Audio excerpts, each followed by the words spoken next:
ನಮಸ್ಕಾರ ಗೆಳೆಯರೆ, ನಾವು ಇವತ್ತು ಸಾಮಾನ್ಯ ಜ್ಞಾನದ ಪ್ರಮುಖ ಪ್ರಶ್ನೋತ್ತರ ಬಗ್ಗೆ ಚರ್ಚಿಸುತ್ತಿದ್ದೇವೆ. ಈ ಪ್ರಶ್ನೆಗಳ ಉತ್ತರ ನಿಮಗೆ ಗೊತ್ತಿದ್ದರೆ ಕಮೆಂಟ್ ಮಾಡಿ ತಿಳಿಸಿ ಮತ್ತು ವಿಡಿಯೋವನ್ನು ಕೊನೆವರೆಗೆ ನೋಡಿ. ಪ್ರಶ್ನೆ: ಭಾರತದಲ್ಲಿ ಸಕ್ಕರೆಯ ಗರಿಷ್ಠ ಉತ್ಪಾದನೆ ಯಾವ ರಾಜ್ಯದಲ್ಲಿದೆ? Option A Kerala, B Uttar Pradesh, C Assam, D Gujarat.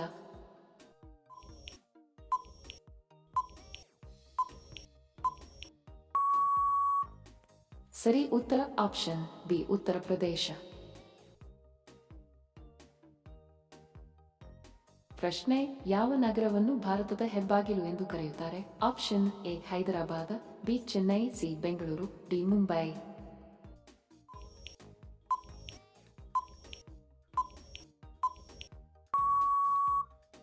ಸರಿ ಉತ್ತರ ಆಪ್ಷನ್ ಡಿ ಮುಂಬೈ. ವಿಡಿಯೋ ಕೊನೆವರೆಗೂ ನೋಡಿದ್ದಕ್ಕೆ ತಮ್ಮೆಲ್ಲರಿಗೂ ಧನ್ಯವಾದಗಳು. ಮತ್ತೆ ಭೇಟಿ ಆಗೋಣ ಇಂಟ್ರೆಸ್ಟಿಂಗ್ ವಿಡಿಯೋದೊಂದಿಗೆ. ಅಲ್ಲಿಯವರೆಗೆ ನಮಸ್ಕಾರಗಳು. ಜೈ ಹಿಂದ್.